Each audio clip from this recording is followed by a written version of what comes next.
तो उन दिनों में ये मोबाइल फोन किसी के पास था नहीं और हमारे जो यूनिट था वो कई जगह पर फैला हुआ था। तो मुझे किसी से खबर मिला कि फलाने गांव में 4 उग्रवादी आए हैं। तो मैंने उस कंपनी कमांडर को खबर दिया कि फलाना गांव 4 उग्रवादी गो। ये सिर्फ प्लान था जाने का। ऑपरेशन लॉन्च हुआ। तजुर्बे से पता लगता है कि आज ऑपरेशन में कुछ गड़बड़ हो सकता है। तो मैंने उस वक्त हमारे यूनिट में जो डॉक्टर साहब थे उनको भेजा है, जो पलटन का एक घातक टोली होता है, सबसे तगड़े जवान। उन जवानों के साथ मैंने डॉक्टर साहब को भिजाया। अभी हमारे डॉक्टर साहब के बारे में एक बात, उनके हमारे पलटन में आए 5 दिन हुए थे। बिल्कुल नए थे, कच्चे थे, कमजोर थे, थोड़े मोटे थे, थोड़े डरे हुए से थे। वो ऐसे रहते थे दिन भर, क्योंकि डर था उनको। डर इसलिए था क्योंकि उनके साथ जो 6 जवान गए थे वो सब सिर्फ हिंदी बोलते थे। डॉक्टर साहब मेरी तरह मद्रासी थे, वो या तो सिर्फ कन्नड़ बोलते थे या तो इंग्लिश। हमारे जवान सिर्फ हिंदी बोलते थे।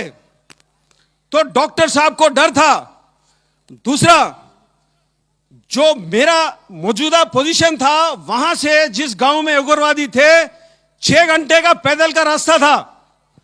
हमें पहाड़ी के नीचे उतरना था, दूसरा पहाड़ी चढ़ना था, पहाड़ी फिर उतरना था, एक छोटा नदी पार करना था और फिर आधे रिज के ऊपर गांव का फैलाव था। 6 घंटे लगते थे। तकरीबन 4:30 बजे मुझे खबर लगा, और वो खबर किसी भी लीडर को इससे ज्यादा दुख वाला खबर हो ही नहीं सकता है। खबर मुझे यह लगा कि साहब बंदे को गोली लग गई है। क्यों खराब लगता है? जो लीडर लायक है, जब उसके टीम में या उसके टोली में किसी को चोट लगता है या कोई घायल होता है, तो मेरे परिभाषा में वो लीडरशिप का फेलियर है। मुझे ये रैंक क्यों प्राप्त है? मुझे ये ओहदा क्यों प्राप्त है? आपको क्लास का मॉनिटर क्यों बनाया गया है? ताकि आप क्लास को, आप स्कूल को, पाठशाला का देखभाल कर सके। अगर मेरे नेतृत्व के दौरान और मेरे नेतृत्व में कोई शहीद या घायल होता है, तो हो सकता है वो मेरी लापरवाही हो, और वो लापरवाही फेलियर है। तो मुझे खबर लगा कि साहब बंदे को गोली लग गई है। मैंने हमारा जो क्विक रिएक्शन टीम होता है, QRT जो बोलते हैं, उसको लेकर के भाग के निकला वहां से। 9:30 बजे डॉक्टर साहब का हमारा जो रेडियो सेट होता है उसके ऊपर एक छोटा सा मैसेज आया कि साहब अंधेरा है, मुझे डर लग रहा है। अब आप लोग बोलोगे डर किस बात का लगता है? डर अंधेरे का लगता है। डर इस बात का लगता है कि आप जा रहे हो ऐसे इलाके में जहां पर बाकी जवानों को आप जानते नहीं हो। डर इस बात का लगता है कि शायद आप उस काम के काबिल ना हो जिसके लिए आपको भेजा गया है। डर उस बात का लगता है कि कहीं से गोली ना आए और मुझे ना लगे। डर इन बातों का लगता है। डर इस बात का लगता है कि मैं पलटन का डॉक्टर हूं, ये मेरे पलटन में पहला हफ्ता है, अगर कोई जवान शहीद हो गया है तो हो सकता है मेरी गलती हो। डर इन बातों का लगता है। तो मैंने डॉक्टर साहब को उस वक्त खींच के डांट मारा है, क्योंकि डर का कोई जगह हमारे जिंदगी में या आपके जिंदगी में नहीं होना चाहिए।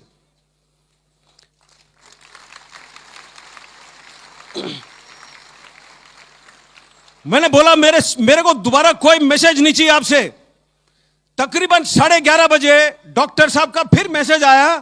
बोला साहब मैं पहुंच गया हूं जवान के पास, लेकिन जहां भी काट रहा हूं वहां पर खून है। अब ये डॉक्टर साहब सिविल से आए थे, 5 दिन हुए थे, उन्होंने कभी किसी को गोली से जख्मी होते हुए नहीं देखा था। तो जब वर्दी काट रहे थे इंस्पेक्ट करने के लिए, तो सारा शरीर खून से लथपथ था। उनको आदत नहीं था इस बात का। तो उन्होंने बोला साहब पूरा खून है, मुझे डर लग रहा है। तो मैंने उस टाइम खींच के मारा डांट और बोला डॉक्टर साहब आपका काम सिर्फ और सिर्फ हमें जिंदा रखना है, बस। यह जवान मर नहीं सकता है, इतना मैंने बोला है। और 5 मिनट के अंदर मैं भी डॉक्टर साहब के पास पहुंच गया। जैसे मैं डॉक्टर साहब के पास पहुंचा है, ट्रिट करके आवाज आया। AK-47 का फायरिंग का आवाज ऐसे ही होता है।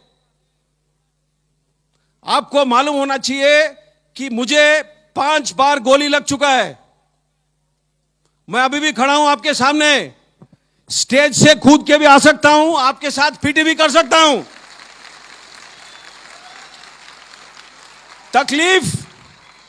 तकलीफ मुझे भी होता है, तकलीफ उन हर जवानों को होता है जिसको लगता है गोली।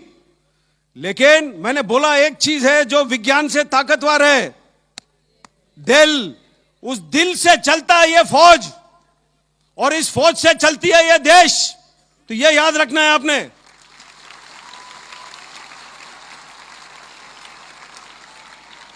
तो हम लोग उस गांव में 5 दिन रहे थे, कुल 5 दिन। क्योंकि गांव में जहां उग्रवादी छुपना चाहता है, कई जगह खोज सकता है जहां छुप सकता है। तो हर घर, हर कमरा, हर वो खेत, हर वो ट्यूबवेल, हर वो स्टोर हाउस, हर वो गोदाम, हर वो जगह ढूंढ ढूंढ के हमें 5 दिन लग गए थे। और इस 5 दिनों के दौरान 5 हमें अलग अलग जगह पर उग्रवादी मिले। दूसरा दिन सुबह एक हेलीकॉप्टर आया था, और जो हमारा जवान जो घायल हुआ था उसको लेकर के अस्पताल चला गया।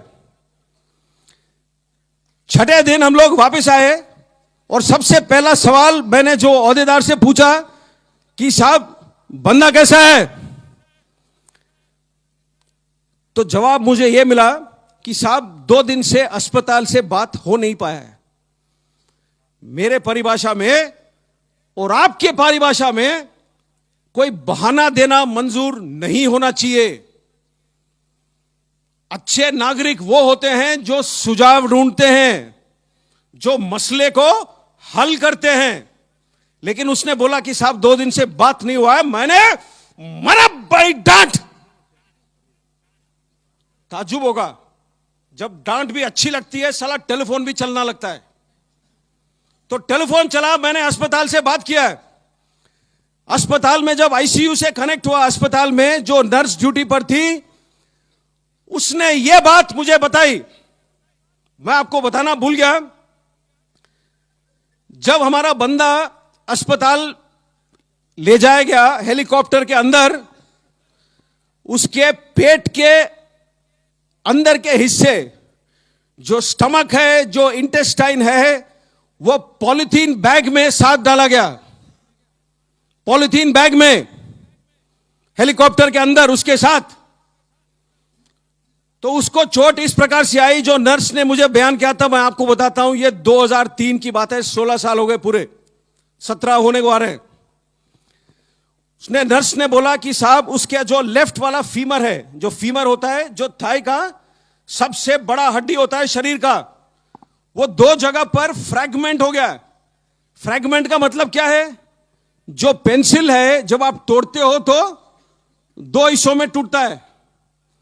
फ्रैगमेंट का मतलब ऐसे, जो पेंसिल अगर 8 या 10 हिस्सों में टूटे वो फ्रैगमेंट है। तो उसका ये जो थाई बोन था, 2 जगह पर फ्रैगमेंट हो गया था। इसीलिए डॉक्टर साहब जहां भी काट रहे थे उनको नजर आ रहा था खून। ज्यादा से ज्यादा गोली उसको लगी बाएं हाथ पर। क्यों? जो बुलेट प्रूफ जैकेट है जो हम पहनते हैं, वो सामने होता है पट्टी, लोहे का चादर, पीछे होता है लोहे का चादर। एक पतला चादर होता है पेट के लिए, एक पतला होता है गर्दन के लिए। ऊपर और साइड में खुला है। गोलियां लगे उसको साइड में। अगर आपने गोली नहीं देखा है आज तक तो मैं आपको बताता हूं, पेंसिल दिखाओ, अपना पेन दो, वेरी गुड। जो गोली का आगे वाला हिस्सा होता है इतना ही होता है और इतना ही पतला होता है। जब गोली लगता है बंदे को और बंदा पड़ा हुआ दिखता है आपको, अगर आप खोजोगे कई बार आपको गोली के निशान नजर नहीं आएंगे। लेकिन प्रॉब्लम क्या है, जब गोली 2 या 3 लगते हैं एक साथ, शरीर से सीधी लाइन में नहीं गुजरते हैं। गुजरता ना सीधा चाहिए, लेकिन टेढ़ा मेढ़ा जाता है शरीर के अंदर। अगर आपका किस्मत खराब है, 2 गोली अगर शरीर के अंदर आपके टकराते हैं तो 2 गोली 4 टुकड़े में हो जाएंगे या 6। अगर आपका किस्मत ज्यादा खराब है और उसमें से कोई टुकड़ा आपके किसी हड्डी को लगता है तो हड्डी का भी एक पीस निकल आता है। अब ये 7 या 8 पीस सफर करते हैं शरीर के अंदर से। तो जो 3 छोटे छेद यहां पर होते हैं, जब यहां से निकलता है तो बड़े बॉल के छेद में निकलता है। इसीलिए उसके पेट के अंदर के हिस्से को हमने पॉलिथीन में पैक करके भेजा हेलीकॉप्टर में। सबसे ज्यादा चोट उसको ऊपर आया छाती में। जब पैर में गोली लगा होगा तो वो गिरा है। अब पहाड़ी में 20 मीटर 25 मीटर कितना नीचे गिरा है वो तो कोई नहीं जानता है, लेकिन जब गिरा है तो उसका छाती किसी बड़े पत्थर के नुकीली चोट पर पड़ा है और यहां उसे चोट आई। तो जो लोहे का प्लेट है वो दबाता है जो फेफड़े, जो रिब्स है। तो उसके 5 रिब्स टूटे हुए थे और 5 रिब जब टूटते हैं तो अंदर की तरफ टूटते हैं। तो उसका जो बाएं वाला फेफड़ा था उसमें 5 जगह पर छेद हो गया और जो लंग था लेफ्ट साइड वाला उसमें बॉडी फ्लूइड और ब्लड पूरा भर गया था। ये उसके चोट थे। जब नर्स ने ये मुझे बयान किया तो मैंने नर्स से सीधा सवाल पूछा, क्या बंदा बचेगा? और जैसे डॉक्टर साहब लोग आमतौर पर होते हैं, ये नर्स ने बोला, सर मैं नहीं जानती हूं।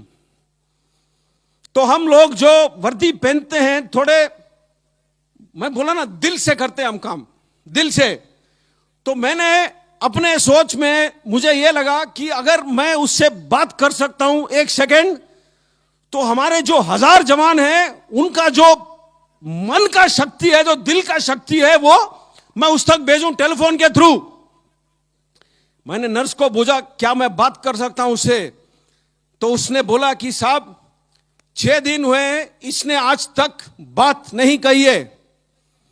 इसके आंखें खुले तो है, लेकिन ये क्या सुन सकता है, क्या महसूस कर सकता है, क्या बोल सकता है, मैं नहीं जानती हूं। मैंने फिर भी बोला कि आप फोन का जो हैंडसेट है उसके पास रख सकते हो? तो उसने बोला हां। तो उसने फोन उसके हैंडसेट उसके कान के पास रखा और मैंने उस टाइम उससे पूछा था, निम्बाराम उसका नाम है, वो सीकर डिस्ट्रिक्ट राजस्थान का है। मैं बोला, निम्बाराम क्या हाल है तेरे? 15 या 20 सेकंड गुजरे, कोई जवाब नहीं आया।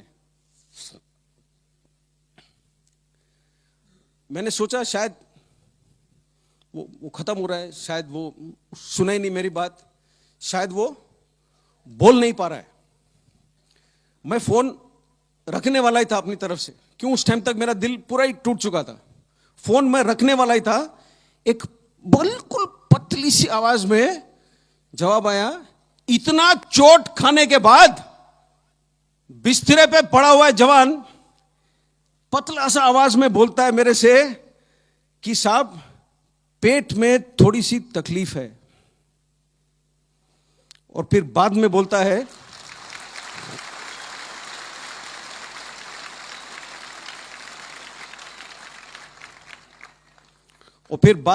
है, साहब मैं तो ठीक हूं, अपने पलटन के बाकी बंदे कैसे हैं?